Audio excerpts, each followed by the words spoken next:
다음은 이제 이 물가가 지금 많이 올랐는데 이 물가가 오른 원인이 뭐고 그것이 어떤 영향을 주느냐 합니다. 물가는 아까 잠깐 설명드렸다시피 국제유가 이렇게 공급 쪽에서 뭐 이렇게 막 올라서 원자재 가격이 올라서 그것도 있지만 그것만은 아니다. 즉 수요 공급 양쪽에서 동시에 작용하고 있다. 물가 상승 압력이. 이 공급은 뭐 참 우크라이나 전쟁이나 미국 중국 갈등, 팬데믹 기간 중에 투자 위축이 되고 인력 감축이 이루어져 갖고 이제 공급 애로가 발생한 겁니다. 그럼 이래서 이제 뭐 탈수기화도 되고 새로운 냉전으로 해서 세계가 양쪽으로 쪼개지고 뭐 공급망 혼란되고 이런 원인 때문에 하여튼 지금 물가가 오르는 공급 쪽 요인이 있는 거죠. 그 다음에는 이제 수요는 이 팬데믹 극복을 위해서 이제 거의 세계 모든 정부가 돈을 많이 풀었습니다. 확대 재정을 했고 또 초저금리를 했어요. 근데 여기서 이때 이제 이 사람들이 이제 한 2020년까지 21년 상반기까지는 이제는 세계 특히 선진국 쪽에서는 물가 문제는 사라진 게 아니냐 그렇게 생각을 했어요.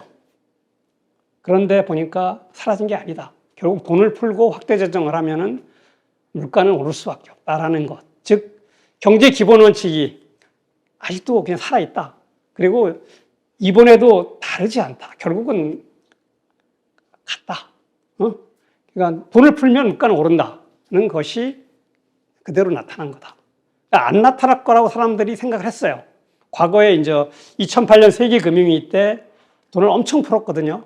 그런데도 물가가 안 올랐죠. 안 올라서 사람들이 요번에도 뭐 물가가 안 오를 수도 있겠다라고 생각했는데 오릅니다. 오르는 게 이제 공급적 요인이 겹치고 그 다음에 이제 또 다른 나중에 좀 설명을 하겠지만 세계 금융위기와 2020년 그 팬데믹은 좀 차이가 많이 있습니다. 그래서 이제 하여튼 이런 수요와 공급 양쪽에서 물가가 동시에 작용하니까 이게 좀 물가를 잡기가 매우 어렵다 이렇게 생각합니다. 그런데 뭐 다 알다시피 작년 10월 정도까지 세계의 중앙은행이고 그다음에 세계에서 가장 뛰어난 경제학자들이 모여 있다는 페드 미국 중앙은행이 조차도 작년 10월이면 얼마 안 됩니다. 물가 상승 일시적입니다. 조만간 다 정상화될 거다. 금리 뭐 그렇게 올려도 많이 올릴 것 같지 않다. 금리는 과감해서 올리겠다. 뭐 이런 정도가 스탠스였습니다. 그러다가 이제 뭐 11월부터 조금씩 바뀌기 시작해서 이제 뭐 금리를 이제는 뭐 빅 스텝, 자이언트 스텝 뭐 그냥 막 나오는 거죠. 그래서 이제 지금 잠깐 사이에 이렇게 정책 당국자들의 입장이 많이 바뀌었습니다. 그 이유는 뭐 사람들은 저를 포함 저도 그렇게 생각을 했어요. 이제 뭐 물가가 이렇게 참 안정돼 있는데 쉽게 오를까? 올라도 좀 잠깐 오르겠지. 좀 이런 조금 전쟁이 좀 끝나고 뭐 이렇게 팬데믹 때 이렇게 공급망 훼손된 것이 다시 좀 회복이 되면 물가가 다시 정상화될 것 같아. 이렇게 생각을 했는데 사실 그게 아니죠. 사람들은 이런 걸 갖다가 이제 경제학용 적응적 판단이라고 그래요. 자기가 해오던 쭉 익숙한 그 습관에 젖어서 그냥 그대로 판단하는 거예요. 근데 이미 세상은 좀 바뀌고 있는데, 그러니까 이 보통 전망이나 이런 아까 말씀드린 이런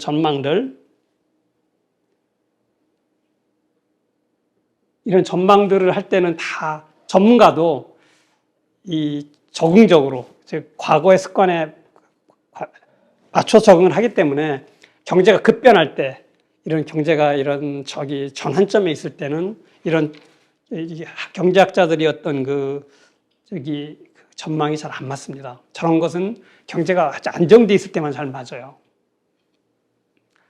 사실 아까 2021년도까지 이때만 봐도 세계 경제에서는 가장 걱정이 일본입니다. 일본이 뭐죠? 일본은 성장은 거의 제로에 가깝고 물가는 마이너스도 제로에 가까운 세계가 다 이렇게 될 걸 걱정했어요. 뭐 고물가를 걱정한 사람은 별로 없었습니다. 그러다가 이제 이렇게 갑자기 이제 그냥 인플레가 온 거죠. 물가가 오른 겁니다. 이러다 보니까 뭐 대응도 아니했고 금리 정책이라고 하는 것은 사실은 교과서대로 보면 선제적으로 조금 앞서서 올려야 되거든요. 근데 그런 것들이 다 늦었죠. 한국은 뭐 심하게 늦은 거고, 패드도 넣고 다 늦었습니다. 그러다 보니까 이제 물가가 오르는 거다. 여기서 중요한 게 하나 짚고 넘어갈 게 있는데, 실은 2028년의 세계금융위기와 2020년 팬데믹은 경제로 하게해서 본다면 많이 차이가 나는 거예요. 2008년 위기는 이 금융 시스템이 망가진 거거든요. 은행들이 자금 공급을 못한 거예요. 그럴 때 이제 뭐 신용 경색이라고 하는데 이 신용 경색이 발생했던 거고 2020년에는 팬데믹은 경제 시스템 바깥에서 일어나는 거예요. 금융 시스템 밖에서. 어디서 쓰나미가 일어났거나 뭐 대홍수가 났거나 화산이 폭발했거나 이런 건데 금융은 그대로 잘 돌아가는 겁니다. 그러니까 자금 중개 기능이 잘 됐기 때문에 사실은 이 저금리 정책을 했을 때 좀 다르게 접근했어야 되는 거죠. 2008년 때는 조금 더 오래 돈을 많이 돈을 퍼넣어도 그게 이제 물가에 미치는 영향이 적죠. 왜냐하면 금융이 잘 안 돌아가니까. 근데 2020년에는 금융이 잘 돌아가고 있었기 때문에 돈을 넣고 금리를 낮추면 그 돈이 어딘가 가서 뭐 자산 시장을 자극하거나 아니면 물가를 올리게 되는. 그래서 짧게 갔어야 되는 건데 그걸 못한 것 같아요. 자, 영향은 이제 지금은 이제 원인은 이런 우리가 정책 당국의 실패죠. 가장 큰 게. 그런데 이제 영향은 가장 큰 게 물가 상승이는 소비, 투자, 국가 경쟁력 모두에 영향을 줍니다. 그래서 물가 상승이 많이 되는 나라일수록 결국은 이런 걸 영향을 많이 받는데 가장 큰 게 이제 실질 소득이 감소를 해갖고 소비가 위축됩니다. 이미 이것은 많이 나타나고 있는 것 같아요. 미국 같으면은 대형 유통업체들이 매출이나 수익이 계속 줄고 있거든요. 우리도 뭐 이제 조만간 그렇게 바로 나타날 겁니다. 그 다음에 이제 당연히 이제 이걸 물가를 잡기 위해서는 중앙은행이 늦었기 때문에 일찍 금리를 올렸으면 조금 올려도 되고 좀 천천히 올려도 되는데 늦었기 때문에 더 빠르게 많이 올릴 거다. 그러면 소비, 투자, 부동산, 주식에 충격이 가는 건 당연하다. 그러니까 중앙은행이 이제 희망하는 물가 수준이 있어요. 다 이건 교과서적으로 나오는 건데, 교과서에 나오는 건데, 그게 이제 2%를 넘지 않으면서 2%에 가까운 거. 그러니까 1.8, 1.9가 최고 좋아하는 숫자예요. 뭐 근데 최하의 경우도 2.12 정도까지도 나쁘진 않다. 근데 또 1.5% 밑으로 떨어지는 것도 별로 안 좋아해요. 그러니까 1.5에서 2% 사이에 들어가는 물자를 가장 좋아합니다. 근데 여기까지 물가가 쉽게 갈까? 참 걱정스럽죠. 지금 뭐 8%, 우리도 뭐 이제 지금 5점 몇 %인데 이번 달에는 한 6% 나오지 않을까? 뭐 이렇게 생각합니다.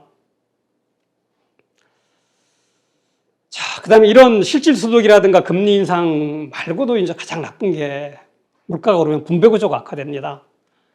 이 물가가 오르면 괜히 손해보는 사람이 있고 괜히 이익을 보는 사람이 아무 하는 것도 없이. 그러니까 이제 물가가 오르면 이게 이제 보통 경제학으로 볼 때는 실물 자산이 많이 있는 사람이 이익이고 그다음에 이제 금융 자산이 있는 사람이 손해고 그다음에 빚이 많은 사람이 이익이고 돈을 꿔준 사람이 이제 채권자가 손해보는 이런 게 이제 보통 물가 상승에 나타나는 겁니다. 이게 좀 약간 막연한데 그러면 사람들이 이제 현실에 들어왔어요. 한 주택을 가진 중산층이 어떻게 될까? 이게 이제 일반적인 사람들이잖아요.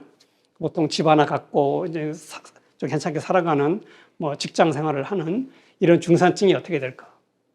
이 과거 사례를 볼 때, 이 사람들이 굉장히 피해를 많이 봅니다. 즉, 물가가 오르면 지나고 나면은 최상위 계층은 대부분 혜택을 보고 최하위 계층은 마찬가지입니다. 하루 벌어 하루 먹고 살기 때문에 그냥 힘들지만 뭐 그냥 비슷비슷해요. 그냥 뭐 일당 받고 이렇게 살고 이렇게 하는데 이렇게 월급 받고 좀 안정적인 직장 생활하고 집 좀 이렇게 갖고 있는 사람들이 어렵다. 그럼 집도 실물 자산인데 왜 어려울까? 대개 이제 이 중산층들이 월급쟁이니까 연금 소득자 이런 게 많으니까 이렇게 이런 인플레 시기에 소득이 줄어서 집을 유지하기가 어려워요. 집을 파는 경우가 많이 생겨요. 외국인은 많이 생깁니다. 그리고 또 이 사람들이 집을 빚을 내서 산 경우가 많아요. 그럴 경우에는 금리가 올라서 소득이 그걸 쫓아가지를 못해갖고 어렵다. 그래서 결국은 1주택을 가진 중산층도 물가 상승 시에 쉽지가 않다. 이 경제를 이게 역사적으로 쭉 볼 때는 장기적으로 볼 때는 물가 안정이 사실 물가 안정이 뭐 별거 아닌 것 같은데 이게 공정 분배 구조의 어떤 안정 여기에 가장 중요한 정책이다. 그러니까 물가 안정을 훼손하는 사람이 분배 구조를 망치는 사람입니다. 이 중산층을 망치는 사람들이죠. 그래서 뭐 어떻게 그걸 뭐 말하는지 모르겠는데 마르크스가 했대요. 저는 못 봤는데 어느 쪽 누가 했는데 그 나라를 망치려면은 그냥 물가를 망치면 된다. 예, 가장 쉽게 나라를 멸망시키는 길은 물가를. 실제 이제 물가가 세게 오르면 되게 나라든 망하거나 국가 체제가 망하고 그래요.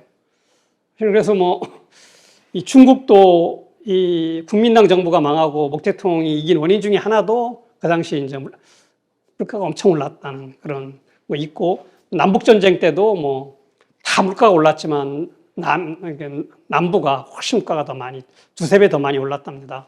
그런 거. 그다음에 히틀러가 등장할 때도 미국의 독일의 초인플레이션이 있었고 그렇습니다. 이제 인플레이션 사례를 잠깐 아까 그래서 말씀드렸는데 가장 유명했던 게 1923년 이제 히틀러가 등장할 때 그때 이제 독일 이건 뭐 그냥 하도 유명해 갖고 뭐 모르는 사람이 없죠. 이때 물가가 한 1년 뭐 1년 거의 1년 사이에 다 올랐는데 한 10년 이렇게 쭉 비교해 보면 10년간 총 오른 물가가 상상을 초월합니다. 보통 상상이 안 될 정도로 1조 배가 올라요. 그래서 이때 화폐 개혁을 하는데 1조 대 1로 합니다. 1조 마르크가 1마르크로 바꾸는 거예요. 그런 정도로 많이 올랐고, 그 다음에 뭐 최근에 보면은 1980년대 남미 국가들, 뭐 아르헨티나 이런 나라들은 한 5,000%씩 올랐을 것 같아요, 1년에. 상상이 안 되죠, 5,000%. 그리고 최근에 터키, 이건 지금 터키가 물가가 한 달에 한 50%, 60% 올라요. 한 달에 50%, 60% 오르면 어떻게 되는 겁니까? 뭐, 여기, 만 원 하던 것이 그냥, 금방, 지난달에 10,000원 하던 게 15,000원 하고, 다음 달 가면 또 20,000원 훌쩍 넘어버리는 건데, 이게 복리니까, 뭐 어마어마한 거지, 50%씩 오른다는 게. 우리나라도 물가가 많이 오른 나라 중에 하나입니다. 가장 많이 역사적으로 오르고 대원군 때죠. 대원군 때 물가가 오르니까 당백전, 뭐, 당 오전, 뭐 이런 거 내서 물가가 막 5배, 10배씩 오랐던 이런 때 100배씩 오르고, 그 다음에 1970년대까지도 물가가 올랐어요. 우리가 한 20%씩 연간. 그래서 많이 올랐죠. 근데 이제 우리 물가가 잡힌 게 1980년대부터 진짜 물가와의 전쟁을 해갖고, 겨우 잡아갖고, 한 자리 숫자로 안정된 게 1980년대 후반일 겁니다. 참 물가를 안정시킨다는 게 굉장히 힘들다.